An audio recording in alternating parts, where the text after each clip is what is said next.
You're listening to The People's Pitch, the official podcast of Minneapolis City Soccer Club, brought to you by footballstadiumprints.com. Let's start the show.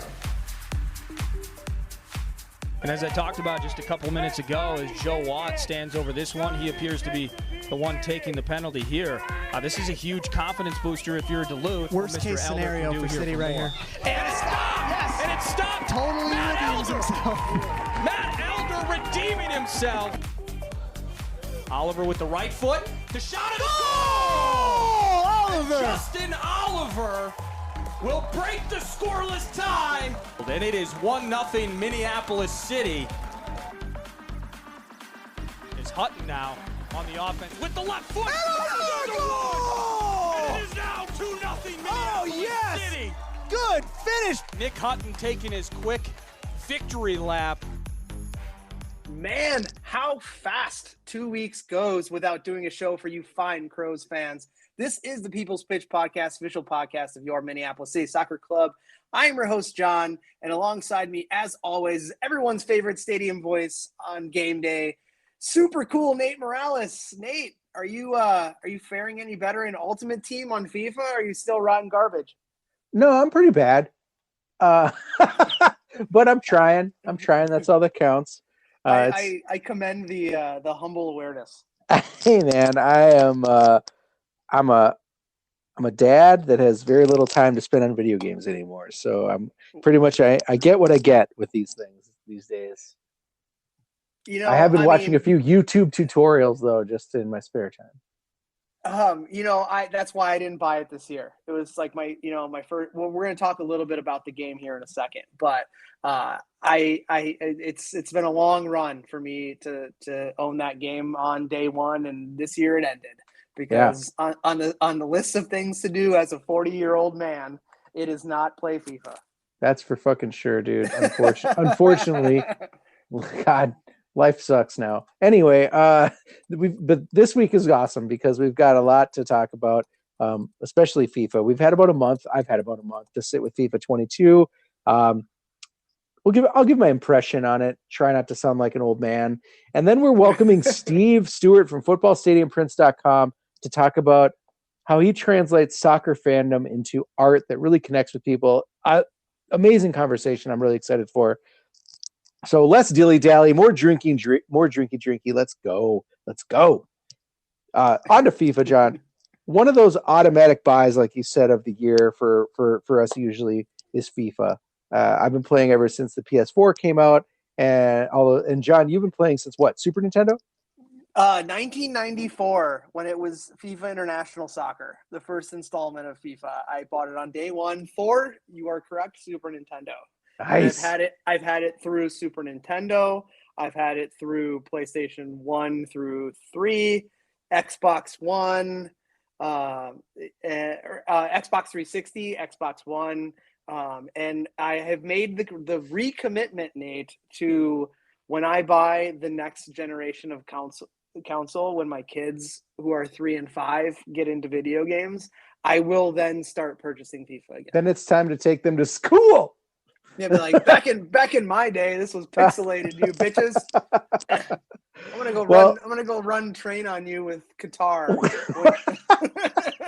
They're not in the game this year, but they probably will be by then, with all the freaking money going into them. Well, yeah. The reason that you and I love talking about FIFA every release is that, like, for a game that we play almost every day all year round, it's like never good enough. It's never good enough, man. Every year there's something infuriating about it. Dude, and I used to beta test the game, and I would I was the guy who gave them probably the best feedback, and none of it ever changed. It's like, if I'm pointing to pass to a guy, fucking pass to the guy. Yeah. Just fix passing. That's all I want. Fix passing. Well, I'm super excited this year because one of my own personal favorite modes got a huge upgrade. It's something we've talked about for years because you and I only recently got into the Ultimate Team, but I played the game on career mode forever. And this year you can create your own career mode and you can manage it to whatever level of glory you aspire to. You can insert your custom team into any league around the world. And that means you can finally play Minneapolis City in FIFA, which is something that since 2016, I've been looking forward to doing sooner or later one day, or at least a passable version of Minneapolis City. Yeah, I mean that's, and we'll be talking with someone here in the not too distant future that it talks about like the tribalism of soccer and across the globe. And the game is played worldwide.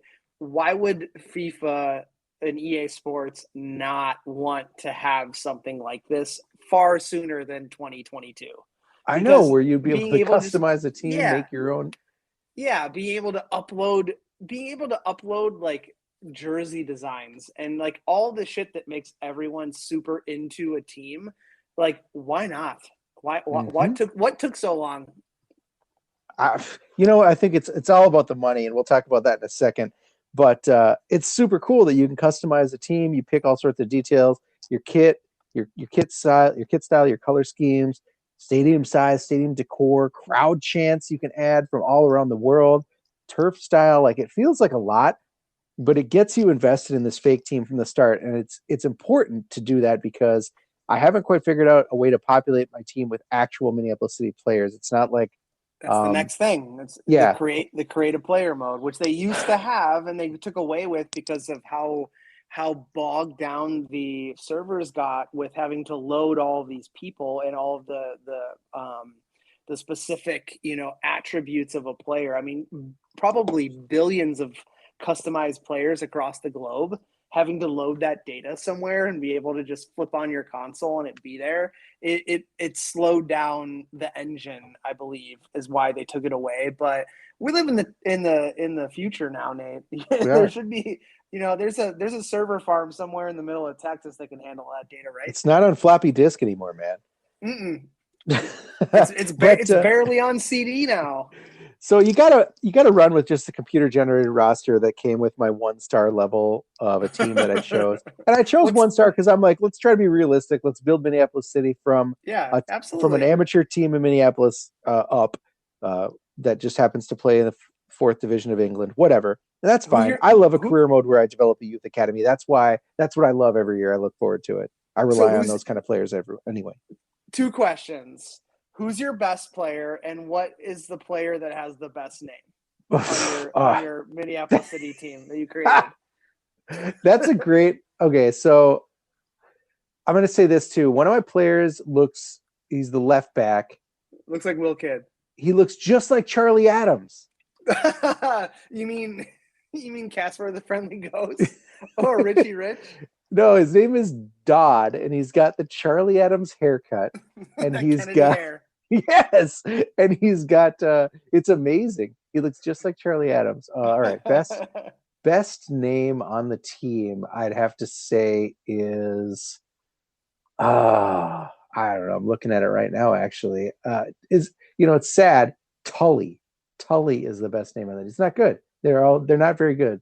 That's Smythe, awful. Holden, Ryan, Jackson. They're all very basic names. I didn't really get any cool, funky ones. But I'm definitely going to start signing people with weird names. Perfect. What did you say? Best player on the team? Yeah, best player. Was your other question? Yeah. Striker. He's rated 69, which is nice. What's his name? That's Smythe. Smythe sounds like a good striker. He's bad. I could see Smythe bagging 10 goals in a 14-game season. Everyone is bad because it's I'm playing on Legendary and I'm not good. But that's all right. That doesn't matter. It doesn't matter. They'll get better. I really do. So it's really cool because of all the customization you can do. I'm sure there's a lot of people out there that have their own version of Minneapolis City. Make sure you hit us up on Twitter with your city career mode builds for FIFA 22. Like, I really want to reshare those. I really want to put those out there for people to build their own, because mine is all right. But I feel like I could have spent a little more time with it. I feel like I missed something. They do have the Dazzle camo kit in the game, probably because of Man City and the USA team using it lately. And they do have a lightning bolt kit that you can use in the game that's really close to ours, but it's just missing that like one extra layer of black, which is fine with me. It's pretty sweet. So check it out. Check out the career mode. Build your own city team and show us what it looks like. We're going to be happy to reshare. I could probably use some pointers anyway on how to make mine better. The other big news, John, this year is the Ultimate Team mode, FUT mode. I call it FUT because FUT sounds gross, but some people buy the game only for so many people buy the game only for this, and it's EA's big moneymaker. And this is the reason that we're just getting customizable careers or customizable teams back in the game. And there's always heated discussion around it because there's so many people that compete week in and week out on this mode. This year's FUT brought a revamped division rival system. That's the player versus player competition that really I'm honestly still trying to wrap my head around. So like is it not the week? It's not the weekend league anymore. Is it something totally different? It's totally it's similar, but it's different. Like it's all about wins. First of all, like the more wins, the better. You can stack your rewards. So like even if you're rank 8 and you win a bunch of games and don't get up to rank 7, or if you're rank 7, you can win enough games in the week to like still advance your rewards. I do not understand how these tiers work. Still, I'm still trying to figure it out. We're going to have to get like Jonah, Evan, or Max on to talk through that probably. Yeah, but like you get they introduce win streaks, which is really nice. So if you win 2 in a row, 3 in a row, 4 in a row, you're getting like a hyper boost up the rankings. But ties do like nothing for you. So you can sit at rank 7 like I am like all month long and just tie all of your games and go nowhere. And that really sucks. But like you asked, one other interesting thing this year is the Champions League weekend or whatever, Champions Weekend is now a week-long playoff that is easier to qualify for. And then there's the extra like final stage, which is a lot like that traditional weekend league level. Yeah, weekend league level, which is fine. I'm never going to get to that finals point. I'm just happy to qualify and get those games in that I usually had to cram in on a weekend. I can stretch those all week because that was the worst. Like two of the times that I qualified for the weekend league, I don't think I even made it to half the games because I'm a dad with a family and obligations. One of those weekends was Valentine's Day, which was so stupid of me. Why did I even? Sorry, honey. Sorry, I got to go play video games. Anyways, this Champions Week playoff situation that they have is a total win for the dads. Much better. The one thing that is an issue beyond a few gameplay tweaks and some OP moves that they deal with every year that they have to nerf throughout the year as the meta changes, as they say, is that they're dealing with a transfer market issue. Like a ton of loyal players that pre-ordered the Ultimate Edition of the game, got 4,600 FIFA points to spend on packs, and that meant that like the market was flooded with players right away, and it drove prices of all this fodder, like squad building challenge fodder, down. And they're trying to counter that with like unattainable squad building challenges to like suck up some of that fodder. But lots of players who you could probably count on for value if you had packed them last year are not going to get you much in return. The market kind of sucks. It's really hard to buy, to like identify and buy incrementally better players for your team. But, so I know that you speak English, but what you just said to me, it made no sense. Like talk about the market, dude. It's a goddamn video game. Like, why make it so tough? Just economic, John. I get it, but it's like, God damn it. Am I getting old? I think I am. I'm getting old where it's like, I just want to play mini games and create a team and take them to the Champions League glory. That's all I want. Like, don't give me this other bullshit that I have to worry about flooded markets and squad building challenges. I don't need all that shit. I just want to play soccer on a video game. That's why Ultimate Team is not for everyone, and it's why it's not for me. I can tell you that. It's okay to be a casual player. So like I said, no matter the mode, John, like casual, if you're an Ultimate Team maniac, like FIFA is going to be a grind, but it's a grind of love. It's the grind of love, John. In the off season, we always think we have a plan until something punches us in the face. And that thing is typically when the season hits us like a ton of bricks. And this here show gets consumed by what's happening on the field. And that's the game of soccer. And it has been some time in the making, almost a full calendar year when I looked back, that we have wanted to get this guest on today, and we've finally done it. Ladies and gentlemen, Nate and I are pleased to welcome the mastermind, the artistic genius, the founder of our show sponsor, footballstadiumprints.com, Mr. Steve Stewart. Steve, how you doing, man? Thanks for joining us. I'm doing very well. Reduction. I'm blushing a little bit. I would say that was a little bit over the top. Mastermind, genius. Oh, I'm going to take it all. Thank you very much. Yeah, that's right. I mean, why half-ass it when you can whole-ass it, man? Right? Of course. So I wouldn't be too far off in saying this. Most everyone who listens to our show has seen one of your beautifully designed pieces before, and probably owns one, or if not more than one, of something that you've created in their household. But why don't you introduce yourself a little bit in Football Stadium Prints? What is it? Who you are? How'd you get started?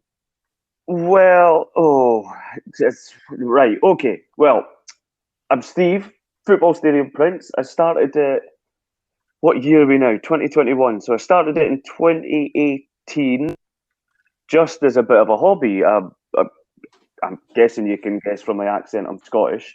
And I just started with my hometown club of Brecon City.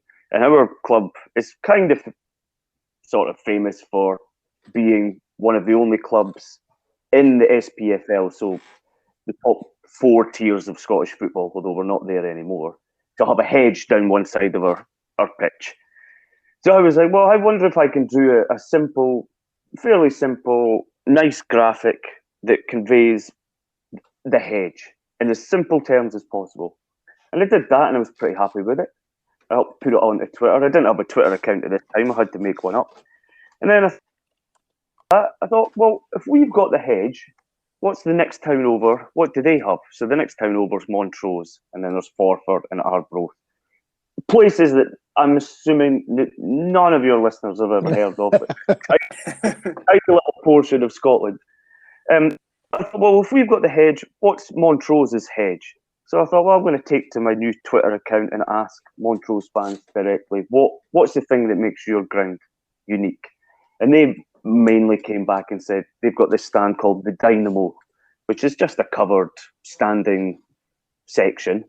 And I was like, oh, right, I'm going to see if I can now create a Montrose design, the Dynamo. And then Forfar, Arbroath. Arbroath is like the closest football ground in the UK to the sea, to the North Sea. So, and they love, there's photos and images out there where you see where guys are trying to take corners and the waves are coming in.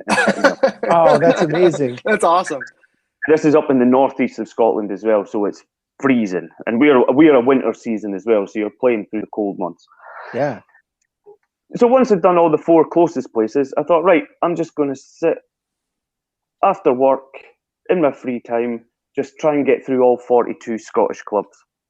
And every time I put a new one in, getting more followers, people then started asking, oh, can we buy these? Is there anywhere to buy them? You said, sure. Absolutely. Yeah, I went, absolutely. And then I went, how the hell do we do that? And so then that was the first start of every process I've been down on this journey. I've had to learn it as I go, because I was just like, well, okay, yeah, definitely you can buy them. Go and figure out how I can do that. And then as it started getting more, I was selling them through like what was this site called? Zazzle, something like that.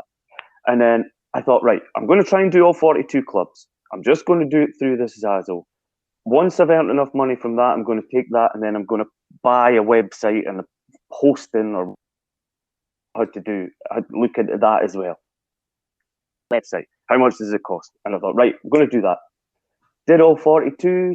I started getting requests in, and then it just started snowballing. I set it up so I kind of cut out the Zazzle middleman, so I was then doing it myself. So I was seeing a little bit extra profit. Then the people get interested. And then this was always during my spare time from work, after work, weekends and things. And then unfortunately got a bit ill, and I was off work for quite some time, and then I couldn't.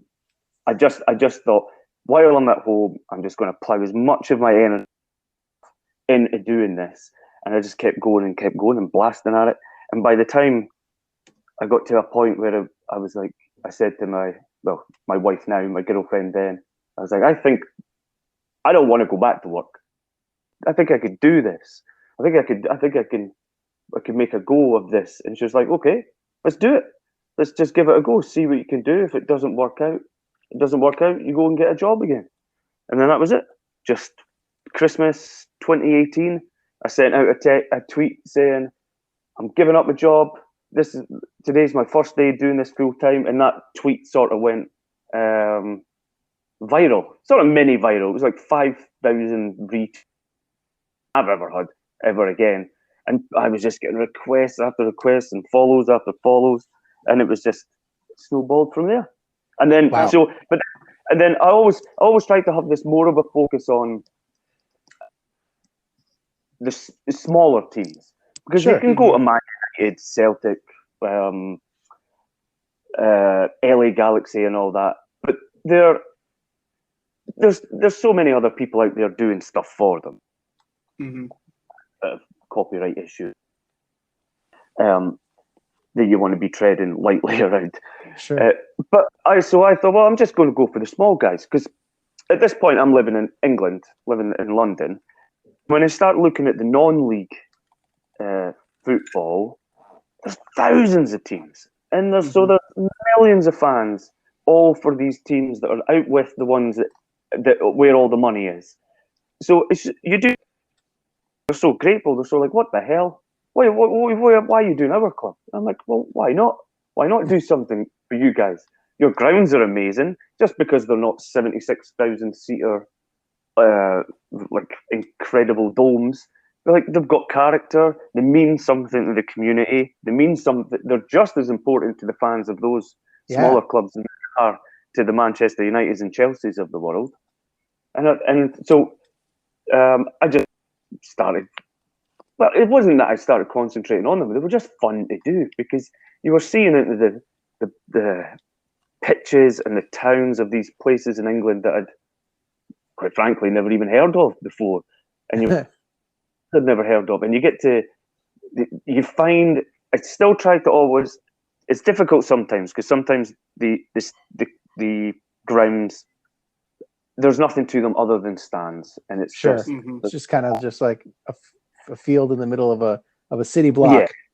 Yeah. So you sometimes you just have to go with doing a stand. But with the smaller ones, there's always something. There's always a big church, or there's like a big factory building that means something. Halifax Wanderers up in Canada, I was like, the thing that they stood out was just this huge hospital. And I was like, I'm not sure if I want to put that in. But they all went, no.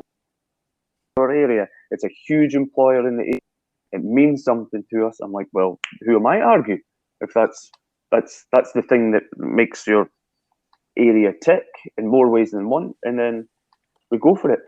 I think it's amazing that it all started too just from that really Hedge. Clever insight that every club has a hedge. Yeah. Right. And I think that was really emotionally insightful of you to understand that there's a value to those icons, whatever scale they may be at, from club to club. And it turns out there's a value of that all over the world. Yeah. And sometimes it's just the walk to the ground. I've got a few, like there's one it's not my most popular by far. It's not, it's a Cork City ground now, Truman's ground, Truman Stadium. But the walk, you're only ever going to know that this is this ground if you've walked that walk, and it's this little alleyway down the side of the pitch between the houses and the old stone wall between the pitch. And that walk it just made me think, look, nobody outside of these fans are going to get this one. And I loved that angle. It maybe didn't go down too well, but I always have to, every so often, remind myself that I have to do things that make me happy. Yeah. If they don't sell, they don't sell. I've got to be happy with the work I've done and the bit of it's this word, the bit of art that I've created. So sometimes they don't hit, sometimes they don't work for the audiences, but for me they always have to before I put them out. But yeah, there's like what was I saying? Yeah, some of them are just, there's one ground which the ground is actually called the Walks. So they walk through this park to get to the ground. I was like, well, there's got to be this walk. You've got this, and people are like, yeah, the walk to the ground is what makes it. The stroll there is the best thing about our ground isn't even the ground. It's the approach to it. It's the getting to it, which is the nice thing. That's so amazing. Yeah. So before we, sorry, go ahead. Oh no, I was just saying. Yeah, you're right. Everybody's got a hedge. Everybody's got a hedge. That's your next T-shirt idea right there. Yeah. So before we dive into more detail around what you do, we ask all of our guests, and I'll translate this into outside of North America. What's your football journey? Did you grow up playing? Do you still play? Where did you get introduced to the game when you were younger, and where has it taken you from a player or a fan perspective to today? Well, it started in Brecon, in my hometown. I think my dad took me to my first game against Forfar. I think he said 6 or 7, and he said by halftime I was bored and I found a pal, and just me and him just went and started playing at the back, not even watching it. But it started there. Always been a Brecon fan. Really, just 5-a-side, with work and stuff. It's always just been as a supporter. Brecon in Scotland. I used to be a member of the Tartan Army, so I used to go around Europe. Not during our heyday, unfortunately, though. All during the times when we've been rank rotten. But it was fun. Again, when you get to do that, it's fantastic because you get to go to places like where Estonia, Latvia, wow, Italy, France, Austria, Belgium, just all the way around, and it's always a good laugh. And the good thing with the Scotland fans, we usually tend to go in pretty big numbers travelling around, and there's never any trouble. There's never any problems. I don't know what it's like over your guys, but sometimes in Europe it can be a bit testy with some of the the Hungarians, man. What the hell? By us, the trouble you're gonna get is people behind their keyboards on Twitter. You're not gonna get any trouble when you actually go there. Yeah, well, that's well. I was about to say, in some ways, at least you can just turn it off. But the way Yeah. the way Twitter and stuff is now, some people just can't turn off, and you can't help be affected by it, which is horrible. But but traveling around with Scotland was always fantastic. It's great fun. We always love a drink, so there was always baby. And luckily, we needed it because we were just so bad during the times. I mean, at least we've now recently qualified for the youth there, knocked out at the group stage. I mean, as we've never got past the group stage at any major tournament. But we're sort of slowly starting to gel. I mean, the last pretty entertaining. Our game against Israel was a roller coaster of emotions, that one. But we're slowly getting there. But yeah, never played. Only ever been a supporter. 5-a-side, 7-a-side. But people say who aren't any good, my ankles gave out, and that's why I don't play anymore. Oh, sure, yeah. It wasn't because I wasn't any good. It was my ankles. It's the ankles. It's the ankles. It's always the ankles. Yeah, I went over them one time. So in my head, even at 5-a-side and 7-a-side, I was some striker. Oh, the goals I scored. If only there was mobile phones back when, because some of the clips that would be on YouTube right now. Steve, what about? I guess you were you were reluctant to say it, but what about art? Like, what about your art?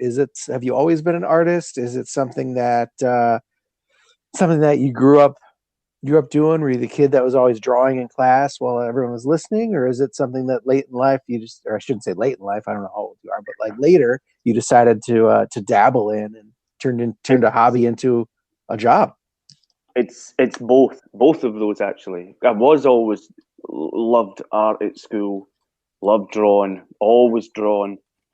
At high school, I studied art, and then I don't know, something got in the way. I didn't go to university to do it or anything like that. I didn't train outside of high school with it.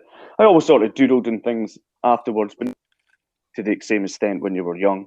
I guess just girls and beer came along, and I was like, "Ooh, these are nice." I hear that. Yeah, and then sort of doodled and things as a bit of a hobby, and then down in London, because my career work wise, I've not didn't I tried to go to university, but too much beer involved, so I dropped out of uni. Went to college to do. What did I? I went to university to do computer software engineering. Dropped out of that. Then I tried to go to do countryside conservation and recreational. So a bit of a switch, and I dropped out of that. Then I just started working in pubs and shops, and I was a gamekeeper, working on a estate, dealing with the pheasants and the ducks and the dogs and shoveling. Can you swear on this site? On this? Oh yeah, absolutely. Yeah. We just click that explicit button when we publish. Every day to shovel up shit, doing that job. Wow. But yeah, so and then I went from that pubs working for. There's a clothes store over here called Next, and I was like, oh yeah, I'm going to go and work for this clothes shop in Perth, and then I'll be able to get a transfer to get back to Edinburgh because that's where I went to university, but I had to leave. I thought I'll do that, so I did that, and then I just worked my way up to management. Got sick of that, and just I think actually I didn't even do my last day. My second last day, I just dumped my keys on the desk and thought, fuck this, that's me done. Didn't even bother with my last day, and then just took the first job I could get after that, which was working in the finance sector in Edinburgh, because I thought, well, it's a big sector in Edinburgh. If I get any job in that whatsoever at the bottom, work my way up to whatever I'll be able to move about, because there's finance sectors everywhere. It's all maths. It's just numbers. I'll be able to figure it out. And pensions, never even had a pension. Never had any job in an office or anything like that. I thought, fuck it, that'll do. Got a job, worked at that for 6 years. Got sick of it, and I thought, well, rather than Edinburgh, let's move to London. There's bound to be jobs in London, for crying out loud. It's the population in London's bigger than the whole of Scotland. So I was like, come on, I'm sure I'd get a job down there. So I just went down to London, didn't have anywhere to live, didn't have a job, got a job working for Andrew Lloyd Webber's theatre company called the Really Useful Theatre Group, working in their back office on their pension scheme. This is brilliant. How the hell did I get from pensions and insurance into the theatre world? Yeah, working in the well, I don't know if you've heard of the theatres, but it's like Drury Lane. I was working in an office in the back of that one. Then we were in this old schoolhouse right in the middle of London, which was just fantastic. It was just right in the middle of Leicester Square. Everything's going on. And then eventually we were working in the London, in the back offices of there, and it was just fantastic as well. It was crazy. But then while working there for, oh Christ, how long was I there? 9 years, 8 years, something like that. But then I got sick, and stuff was just going on, and I just dropped out of love with the place, and I was like, that's it. I thought once again, just went, fuck it, that's me.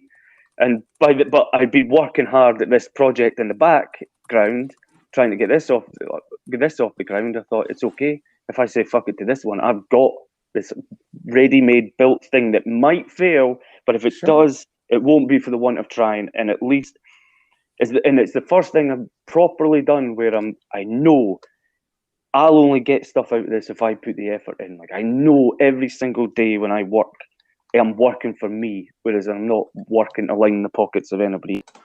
That's a rare thing. Yeah, and it's scary. Holy moly, it's scary because some days are great.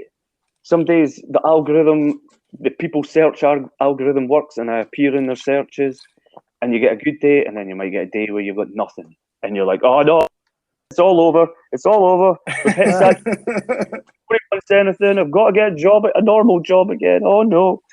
Back to pensions. And now I'm like, me and the wife moved from London, so we're now living on the Cayman Islands. I'm technically not allowed to work here for a Caymanian company. I'm like, so it needs to keep going. So I need to keep working at it. Otherwise, there's nothing to goodbye to island life. Yeah, no. We've only been here 2 months. I don't want to give it up yet. Well, what about, so this is something I kind of want to get into because you already have a little bit of an insight on it. Like, what do you think it is about someone's love for the game of football or a specific team that makes them track down more unique pieces like yours, whether it's art or fashion or whatever, right? Compared to like your average NFL fan or your average NBA fan. Why do you think soccer fans crave that bit of uniqueness? Oh, I don't know. I think, well, I can only really speak from a UK perspective, obviously. Mm-hmm. I get the feeling that I get the feeling that I don't know. It's a deep-seated love of your team, which goes beyond. It goes further back than yourself, because I think maybe in America, I'm not quite sure how you. There isn't as. I don't want to say anything that's out of turn or sounds bad, right? There's if you're a supporter of Brecon, you're a supporter of Brecon because you live there and your granddad, the great granddad, and then that takes you back to and maybe a bit to when it started, because they've been there for like 150 years. So there's like it's almost I never got to choose who I supported. It was already that card was dealt the moment I was born because I was in Brecon. It was never going to be anybody else. So I wonder if it's just the case of it's just a complete and utter part of your identity that you just want to get as much stuff of it as possible, and the more unique. And because also all your friends and stuff when you're growing up, they're all Brecon supporters. So you're and bobs that are maybe that they don't have or they've not seen before that you can show off and say, for sure. What I've got. So maybe I don't know. I mean, I've never really been a collector of a fair few comics, but not. And I did have quite a bit of Star Wars stuff, but not at the not at the extremes of what is possible. So I don't know. Maybe have something a little bit different, unique that you can show off and lay claim that you found it first. Like when I do have a new piece and stuff, I do try and tell the first person, like, you're the first one, you're number one. Or if nobody else is buying it, and I'm like, you know that you're the only person in the world that has this T-shirt. You've got an actual one-off. Like when you're wearing that, I can categorically tell who does this, unless somebody's made a rip. But I think what you mentioned, and we talked about it on our show when we're talking about, just the general culture of lower division soccer in the US. It's very tribalistic, where you mentioned like you were born into your tribe for the team that you support. It's a little bit different here. And with our team, it still rings true because of the uniqueness of our club. we're in a large metropolitan city in Minneapolis where if you're born here, you might be a fan of, the Dallas Cowboys if you want to. Yeah. but for the uniqueness that we've grown our club off of and being all local, that's very tribalistic. And I think that what you're saying totally rings true, that like even though I'm one of the people in our club who is tied to the decision making of like what our merchandise looks like and who we are, I still relish in the fact that I can wear something that's Minneapolis City that nobody else has. So when I go out and people see it, they're like, "Oh, what's that? Like, can I get that?" Like, and I like to puff up my chest, like, "Yeah, no, this is a one-off. This is a John Bisworm original. You can't have that." Yeah, but I've found since I started concentrating a bit more on American soccer, I tried to do the same. I tried to go for smaller clubs, lower down, because again, it may be a little bit underrepresented, but because it was tribal and because it's different, I don't know how to explain the difference in American soccer fans to the British or European, but you just seem so. I don't know what it is. It's just, you're fantastic. You're fun. The tailgating thing, the smoke bombs, it's like you've got no like the amount of things that we've had in the past here that have been taken away, and like terrible stuff, even being banned from competitions because of violence back in the past. It's almost like your soccer, despite it having been there for decades upon decades, it's like it's brand new, and you're getting the rule book of what it means to be a supporter and what it means to be a team, even, and how it's run and how you go about setting the whole thing up. And it's just that uniqueness and freshness. It's a breath of fresh air for we're so young and innocent. Yeah, but that's the thing. But it's not. I'm in no way I'm meaning to come across as patronising or anything like that. But it's brilliant. It's soccer in amongst all those other hugely established sports, and to see how fanatical fans are, it's great to see. It's nice to see, and it's I love them. I mean, every fan of pretty much every American club I've spoke to, all of them are like, "Oh, next time you're over, we'll get you at a game. If you're over here, you come, we'll get you a game. We'll take you to. We'll go to this tailgate. We'll get you these flags. We'll get you this and that." And I'm like, "Oh, everybody's so welcoming and warm and enthusiastic about their club, and they want to show it in the best light possible. Even when results are their way, they're still enthused, and they're like trying to get behind the team and stuff. Whereas that's different here. You get 4 bad results, and it's like, sack everyone, sack the board. What you do in our club? Years we'll be here 200 years after you're gone," and all that. Whereas that feels different when I've been chatting and talking to people in the States and Canada. So you talked about it. You talked about it briefly. You began with the Hedge, and then we were ultimately introduced, to your work through the amazing things you produced for our home, Eudor Nelson Field. Was there a specific thing that, or stadium or ground that, you talked about, like how the uniqueness and the freshness of sport culture in U.S. is that you found, but was there a ground that brought you to North America, and then it took off from there? Yes, it was Charleston Batteries, the Bald, their previous ground. Somebody was writing and it was about, because their time there was coming to an end and they were moving to Patriots Point, and they were saying, if you're ever going to do an American ground, can you do ours? It's about to get knocked down. It's the longest. They say it was the longest continuously used soccer specific stadium in the US. I was like, yeah, sure, I'll check that out.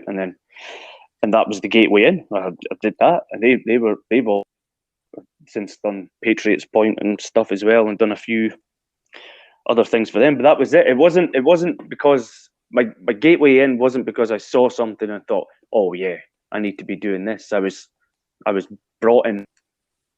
And then that was it. It sort of exploded from there. Where, I mean, outside of England and Scotland, the US is the biggest category on the site by far.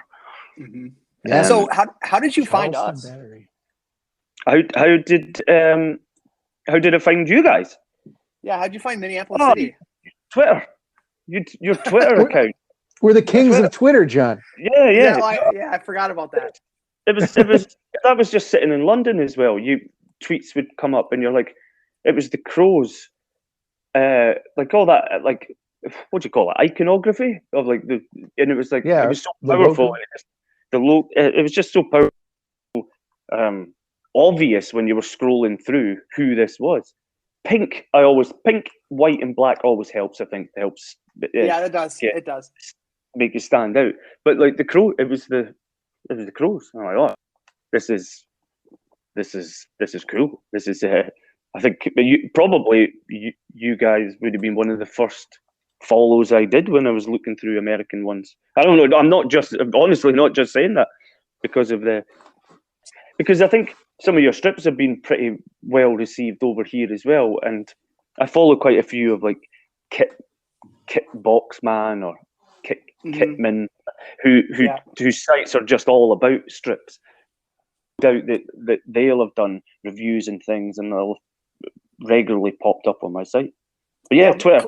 Virtually everything I've ever done is just been via Twitter, and how I find everything is Twitter. It's a brilliant way to find what could be like underserved fan bases, right? Untapped, unmined resources. Yeah, no, without, and it's everything. Everything's there. It can be a horror show of a place sometimes, but I'm big enough and daft enough now to know you don't go mining through comments. If I get comments on mine, you've got to take the. I always take if there's a rough or a horrible comment on there on anything. I always think, well, I wouldn't listen to this person in the pub, so I'm not. In 280 characters. That's a great. That's a really good bellwether, right? Like, hey, man, if I'm not going to talk to this guy in the bar, why would I waste time on Twitter? Yeah, but yeah, once you get over that, there's so much, like you say, there's so much information, there's so much help out there if you need it, and so many resources. Like there's a few times where I've needed people's help with grounds that I don't know much about, and they've on request they'll go, I'll go out, tell me exactly where you need photos from. I've got a drone, do you want me to go out with a drone? I'm like, yes, if you can go out with a drone, please. But yeah, well, 98% of it is all via anyway. We somehow got on the radar of classic football shirts in the UK, and shipped over like more than 100 jerseys. So if you happen to catch one in the wild, you'll have to, next time you're in Scotland, you'll have to send us a picture of it, because that's my ultimate goal is to go back over to Europe and find a Minneapolis City shirt in the wild. Oh, that would be amazing, wouldn't it? I've had it once where I've been out and just randomly saw someone in one of my t-shirts, and I freaked. I was like, weirdly, it was like seeing a famous person. It was like, it was like Bruce Willis was walking down the road, and I was like, what the fuck am I meant to? What? I'm like, should I say something? And I'm like, well, that's a bit weird. You walk up to him like, that's mine. Yeah, like, you'd be like, what the fuck? No, it's not. I bought it on the internet. It's not yours. It would be But yeah. it would be incredible if you actually saw Bruce Willis walking down the street with your shirt on. There we go. That would be that. Well, I would just faint right there and then. That's it. Game over. Yeah. Then you can go back. You can go back to working in pensions at that point. You've come full circle. Yeah. So you've recently have moved slightly. I mean, not completely away, because I still see what you're producing from a stadium perspective. But you recently started your Legends series, and I mean, I feel like, and you can correct me if I'm wrong, that it's kind of taken off like a rocket. Yeah. And also, not to toot my own horn, I am also part of the Legends series. Steve, we would have had you on the show. You didn't have to make a shirt. But my mom thanks you, because her shirt's in the mail. I'm tracking it, so it's almost here. But what went into the decision to venture away from stadiums and into personalities? It was just one evening. We were just sitting watching TV, and I don't know what happened. I just was trying something new. A little doodle on the computer, having a mess around. I'd been out that day and I'd been watching Scotland, and once again a player, Billy Gilmore, played fantastic, and I thought, I wonder if I can get like a Gilmore. Well, hang on. Actually, if I just go back a little bit, about 6 months ago, we were in the pub again after a Scotland game, and one of my mates was like, "Oh, I've got an idea for a T-shirt." This player called Shea Adams. Yeah. And he was like, "But could we do it like Shea Gavadams, like Che Guevara? Because that stencil, famous stencil picture of Che Guevara." Yeah. Mm-hmm. But Shea Gavadams, I was like, "That's the worst name. It's the worst sort of pun name ever." But yeah, absolutely, I can do that. So I went home and I put together. I tried to put one together, and it came together well. It looks great, and I've just been sitting here going, "Please start scoring goals for Scotland. Please start scoring goals for Scotland, so we could start.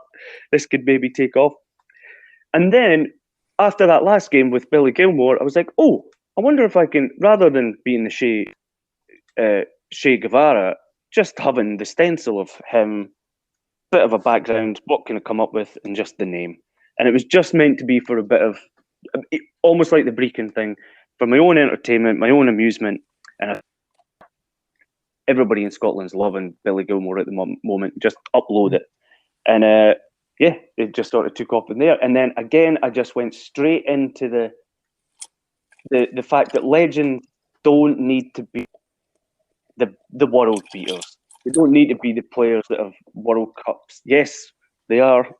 They are. Hey, whoa! As a member of the Legends Club here, hang on a second. No, but I'm not finished yet. Any average schlub off the street. any asshole. I didn't say that. But I mean, I wanted to take it to the point that a legend can mean different things to different people. So again, a legend in Brecon, like a guy, Charlie King, something like that. No one's heard of him outside of Brecon, but he means something to Brecon fans. Like, oh God, I can't think of any. But with the American ones, it's been trying to get to the smaller clubs, teams. A lot of you guys' clubs are relatively new, so having difficult. But there are quite a lot of people that have been at clubs since day one, and they have been playing their hearts out, and they do deserve recognition. And I just thought, just keep, and once again, use Twitter. Tell me who your means something to you. If there ends up being a couple on people's radars, put it to a poll. Find out who you want, who means something. We had a couple of bosses. Oh yeah, that was. I've returned to Charleston Battery because of their guy Mike. Oh no, I'm not even going to attempt his second name. It's massive long, but he gets called Augie. So his is Augie, and he's been at the club since 1994. First as a player, and then a coach and manager. Oh wow! So it's like, well, that is legendary.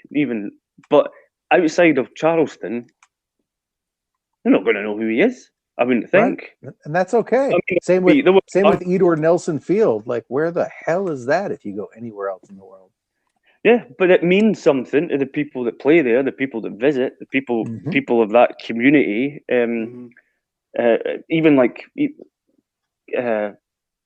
it a university or a college or a high school that it's in? Yeah, but university. Anybody that's used that will have hopefully have some little memories and fondness of it. For sure. Well, I can definitely say that once my T-shirt design went out there, I got a lot of text messages like, "Is this for real?" And I was like, "Yeah, I'm a legend." And it was like, "Can you get me one?" I was like, "I'm putting an order in right now. Just what size do you want?" Can you get me one? Buy it yourself. Yeah, buy it yourself. You hanger on. But that was when I posted that one. Yeah, there were a few comments, and I'm like, I don't know how to deal with these comments because in my head I'm reading them these as sarcastic, but I don't know if they are. Yeah, they it's probably were. It's a bunch of my shitbag friends. I assumed it was, and I thought, yeah, I'm going to step out of this one. I'll let you deal with it. That was a good move. A good move on your part. That's cool. Well, Steve, man, thank you so much for joining us. It is it's always a pleasure to talk to someone from a bit of a different corner of the soccer world than the players and the coaches that we chat with constantly. So this has been amazing. Plus, thank you so much for being our official show sponsor. We really respect the hustle, and we want to remind people that they should check out footballstadiumprints.com. Subscribe to your newsletter, cop a shirt, cop a print. You've got some new options like we were just talking about, the Legends series. I really like those retro prints of some of the game's best grounds. I mean, I think you made some really interesting artistic choices on those. They're really classy. Is there anything else you want to plug or that I missed, like your Patreon or something? Ignore the Patreon. Just that if anybody's got any suggestions that they want to see in the Legends series or their club, their ground, just find me on Twitter. Let me know. I'll add stuff to the to-do list. Can't promise it'll appear, but it's got a heck of the to-do list than if it isn't. But yeah, don't be shy. Find me on Twitter. At Stadium Print. That's it. All right, awesome, Steve. Well, thank you so much. Super awesome to have you on. Like Nate said, thank you so much for being our show sponsor. You know, we will push people to. We do it every week. We push people to you. So hopefully we're doing our part. But if we can, we'd love to have you back after you put out your next thing. That's going to be undoubtedly as awesome as the Stadium Prints and the Legend series that you've done. So thanks so much, man. Thanks for coming on. No problem. Thank you very much. All right, cheers. Bye-bye. Bye. That is all for this week's show. Thank you, as always, to the sponsor, footballstadiumprints.com. So happy we got to talk to the man behind all of it today. If you weren't paying attention and you just woke up and started listening to the close, I'm sorry for you. But you might know that footballstadiumprints.com, they offer a massive selection of prints and shirts that feature all of soccer's iconic pitches, including Edor Nelson Field, as well as the Legends series with the likes of our very own Matt Elder and Stegman's SC hero, John Bisworm. There is nothing more satisfying between episodes for me than to look over at my John Bisworm framed Legends series t-shirt that I have on the wall, and I wonder how disappointed he is in me for eating this entire block of cheese barehanded like a goddamn zoo. Head on over to footballstadiumprints.com and use the code CROWS10 to save yourself 10% off of all of their new shirts, but most importantly, the new Bisworm shirt, who is my god and master. They ship from the United States, so you don't have to worry about any outrageous international shipping fees. They arrive lickety-split. Once you purchase, it's all from right here. Footballstadiumprints.com. We love them. You should too, at least as much as I love having the likeness of John Bisworm in the very same room that I make sweet love to the missus in.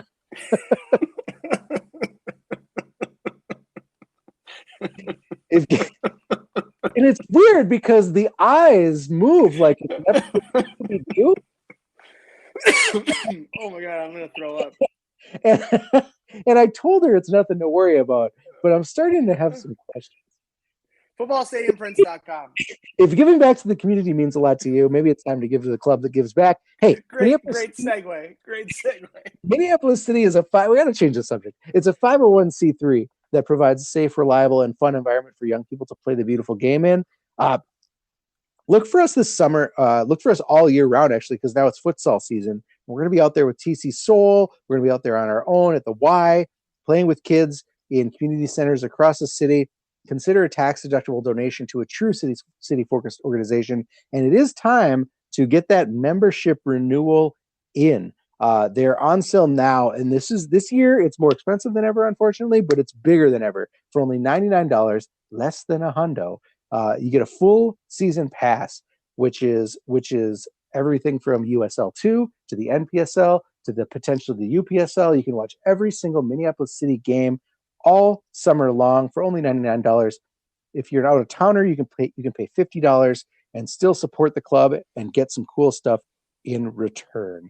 No matter what, you get an exclusive cool membership scarf that's going to be coming out, a cool membership card that gets you 10% off at the club shop, other super cool deals. You get a vote on important club matters. You know we're going to be choosing kits soon, and you know we're going to be choosing scarf design soon, so you better get up on this membership as soon as possible so that you have a voice in how awesome this club looks next year.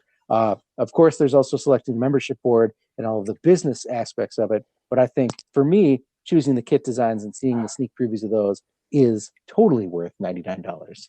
Very cool. Visit mplscitysc.com and make it happen. As far as us, send us mail, me and John. It's easy. You can hit us up on Twitter at The People's Pitch or through email at mcscpodcast@gmail.com. All questions and comments and concerns are welcome. Dan is in Disneyland, but you can still complain to the club at MPLS if there's something that you want to yell at him about. And that is all for this week. I'm Nate. Thank you so much to Steve from footballstadiumprints.com. And this has been John. Join us in a couple weeks. We got to keep this off-season interview train a-rolling. We got another great guest on the way. But until then, you got Huff.